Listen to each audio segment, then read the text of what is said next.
Welcome, Weekend Warriors. Happy Halloween. The commish has taken on a new persona. Yes, I changed my name to The Undertaker. That's in part for Brett's funeral at 1-7, or whatever the hell he is now, 1-6, and myself, who just has the kiss of death on every player I touch and every decision I make. But we're not out of it. I'm going to practice what I preach. Spoiler, baby. If you're out of it, you're 2-5 like me, you have no points, you always fight to the end. And that's what I'm going to do. First and foremost, Kevin's in my sights this week. We'll see how that goes. But just going to a Week 7 recap real quick. Chartersville Sportsbook 3-2. Back to being in the positive, which has not been a trend for me. I'm 16-19 on the year. I picked Terry to beat Brett. That happened, of course. I picked Chris to beat Kevin. Whoa, upset special. That happened.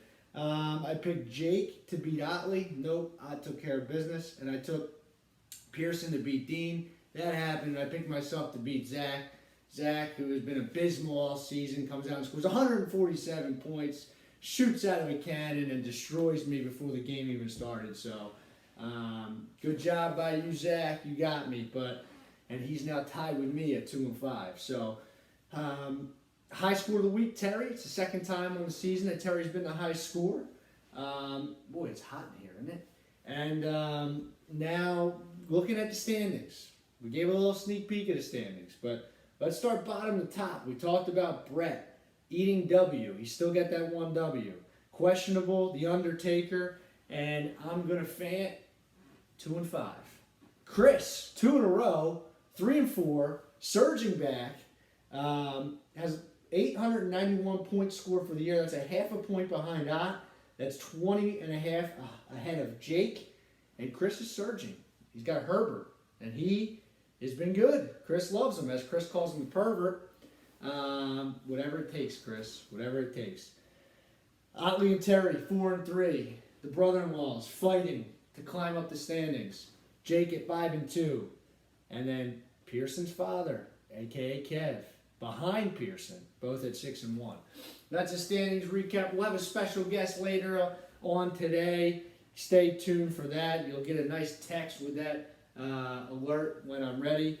Topic of conversation, Chase Edmonds. I drafted Chase Edmonds. I kept him for 7 weeks. I cut him. The day after I cut him, Kenny Drake dies. I said, forget it, I'm just going to put all my chips to the center of the table. Pearson texted me at 12:01. He said, he's all in. I had to make up for my mistake. I wasn't letting somebody else get Chase Edmonds, who I think is going to be great while Drake is out. I don't need Fab. I'm 2-5. I'm The Undertaker. I'm digging myself out of the hole. You don't want to see me. You don't want to see me because I'm playing spoiler, and I'm coming for you guys. So, I don't need Fab. I shot my shot with Chase Edmonds. Week 8 predictions.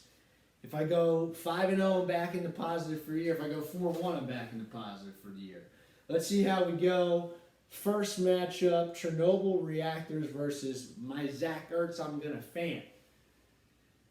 My Zach Ertz, I'm going to fan. His team is better than 2-5. There's no doubt about it. He has Patrick Mahomes. He has Josh Jacobs. He has DK Metcalf and Keenan Allen. Sleeper this week, Boston Scott. I'm going against Miles Sanders, so he'll probably play. But if he doesn't, Boston Scott's going to have a field day against Dallas. I like Dean's team a lot, better than the record. Playing Chernobyl Reactors. Terry just gets it done, coming off a high score, even with Josh Allen scoring not that many points. He gets Dalvin Cook back this week. He's got DJ Moore on Thursday Night Football. Tyler Lockett, he only scored 51 last week. He's going to be good again this week against the Niners. Might be a Metcalf week, though. God, this is tough. I'm going to take my dad because I think Terry had an explosion last week. Josh Allen, tough matchup against New England. Mahomes playing the Jets. Josh Jacobs, I think he gets back on track this week. And like I said, it might be a Metcalf week. I'm going out on a limb. I got nothing to lose at this point. I'm not doing chalk. I'm going to fan over Chernobyl Reactors in the Battle of the Brother-in-Laws. He knocks Terry down a peg. That's me digging. Moving on, probably the matchup of the week. If not, it's the runner-up. But I'm going to go out and say it's the matchup of the week. Balls deep at 6-1. Pearson's team versus the Millville football team at 4-3. Otley did not have any fun facts for me this week, but I'll give you one. The most consistent receiver on the year this year, Tyreek Hill. A touchdown in 5 out of 7 games. He's usually the boom-bust guy, not this year. He scored double-digit points in every game except for one. He has the Jets this week. That's two ways to look at that. Jets could be up, they don't need to throw, or Tyreek could have a couple long touchdowns. Otley starting Ryan Tannehill with Deshaun Watson on bye. Tannehill's been nothing short of great, and he's playing against the Bengals. He should have a good week. He's rolling with Travis Fulgham. They complement Pearson's Carson Wentz. Carson Wentz at home against Dallas. Pearson had the foresight to pick him up with Kyler Murray on bye. Something interesting to monitor on Pearson's team. He's got Carlos Hyde in. He's questionable. He's got Chris Carson on the bench. He's questionable. Game time decision. Is he going to be able to play one of them? Are they both going to play? It's a tough situation for Pearson. He's a seasoned manager. He'll figure it out. Alvin Kamara back in his lineup after, he's been great. He's the number 1 running back 2 weeks in a row with no touchdowns, but he just puts up catches and yards. Will Michael Thomas come back and eat into it? Who knows?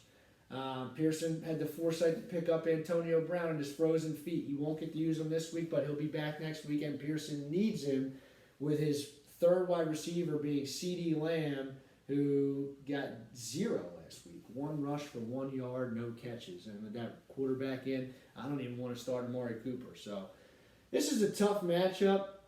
Devontae Adams coming off a big week, and he's playing the Vikings. He should have even a bigger week. Rojo now not as good with Leonard being in the fold. I'm going to take Ott. I think Pearson's team is really good. He's 6-1.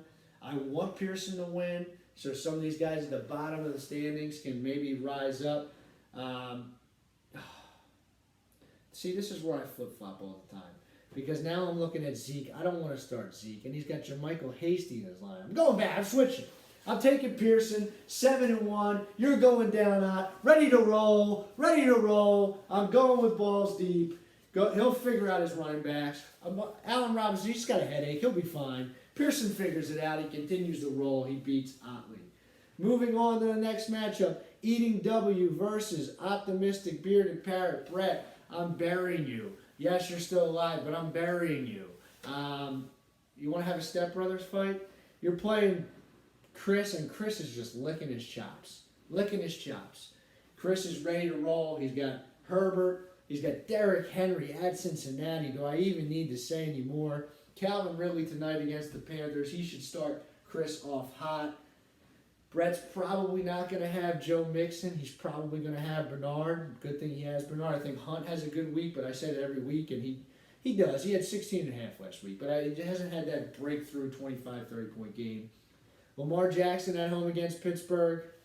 I guess you got to play him. He's 14th ranked quarterback on the year. I'm going with Chris. I think Chris has the better quarterback right now with Herbert, better than Lamar Jackson. Brett is beside himself. Didn't even put in a bid to try to get anybody this week. He's having a hard time. I'm burying him. Here I go. Optimistic Bearded Parrot, easiest pick of the week. Moving on to I Am the Walrus versus Questionable. Zach Godwin, 100 yards and a touch last week against me. Now he's got a broken finger. Aaron Jones, still questionable. Aaron Rodgers, been great. So great that he's going to keep Mr. 5-touchdown Brady on his bench. T. Higgins, Tyler Boyd, the Cincinnati combo. It worked against me. They've been both doing really well. And oh, by the way, A.J. Brown, who I think I'm going out on a limb, top 8 wide receiver in fantasy rest of the season. Tannehill's great. A.J. Brown's a playmaker. Keep rolling him out there. Jake, Russell Wilson, he's a god. Gurley, tried not to score a touchdown, still scored a touchdown. How much can he keep scoring touchdowns? I don't know how much he can keep that up. DeAndre Swift coming on. Michael Thomas, is he going to play? Who the hell knows? Julio Jones, Jamison Crowder, Mike Evans. Mike Evans been a disappointment, but he is good when Godwin is out. I'm taking Jake. I think Zach can win. I don't know if he's going to have Aaron Jones. I hope he doesn't. I have Jamal Williams. I'm taking Jake just because I think Zach will be back to his 90 points, 80 points after he put up a big one against me. Me versus Kev. Matchup of the week runner-up. Let me just do something real quick.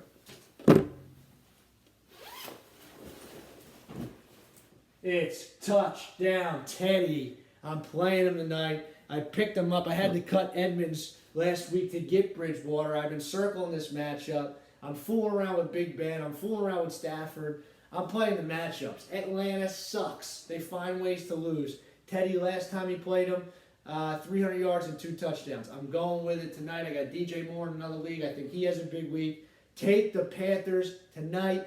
Do not ever bet on Atlanta. No matter what you do, do not bet on the Falcons. Take the Panthers. The money line's close. It's an obvious pick even with McCaffrey out. Speaking of McCaffrey out, that actually helps Kevin. He can keep Mike Davis in confidently. He doesn't have to worry about McCaffrey being eased in. Maybe he has to worry about that next week, but this week, no worries. He plays Davis and he's fine. Clyde Edwards-Helaire at home against the Jets. He is going to go off simply because I traded him. Bet your house on Clyde scoring, big yards, whatever. Everybody I trade that goes against me just goes off. I should have just stuck with my team. Diggs against New England. A.J. Green. Brandon Ayuk. Some good pickups with Ayuk for sure, definitely. With DeAndre Hopkins on bye, with some of the other injuries that Kev has. Obviously, Miles Sanders banged up. He's probably going to play. I think he's going to play. If I were them, he has a bye next week, I wouldn't play him. It's just the stars align against me sometimes. I'm not giving up. The Undertaker starts his revenge tour this week. It's time for my guys, who I traded for, to perform well against Kev. Jonathan Taylor at Detroit. Please. Jonathan Taylor Thomas. Home improvement. I need you. David Montgomery, no, he sucks. But he ain't going to do nothing. He'll get his 7 points. Cooper Kupp, he sucks. Calling my shot. Big play of the week. Not a great matchup. Hollywood Brown. I said Lamar Jackson iffy against Pittsburgh. They're going to have to throw. They can't do this thing where they just hand it to Gus Edwards and just hope they get yards. Against Pittsburgh, they're going to have to score. Hollywood Brown, big game. And who else? George Kittle, with some question marks that they have. By the way, I'm hoping I can sneak either Tevin Coleman or Jonathan Williams in my lineup, depending on if Coleman's active or if Aaron Jones is inactive. Hopefully, I'll be able to bench Amari Cooper with this guy, Ben DiNucci, the Sausage King of Chicago, Mr. Italian Paisan himself. Don't expect much from him. But let's just say this. Why did anybody not pick up Tevin Coleman? He was out there. I got him for $0. I was very confused by that. I say that he'll probably suck, but I snuck him on my team. Kev, your team is much better than mine. You have injuries. You made a good trade with me for yourself. You got Hopkins on bye. Your team will get healthy. You'll be fine. But this week, The Undertaker is rising up and taking home a victory. Good luck to you guys. Keep an eye out for a special guest. Whoa, is that Ratatouille?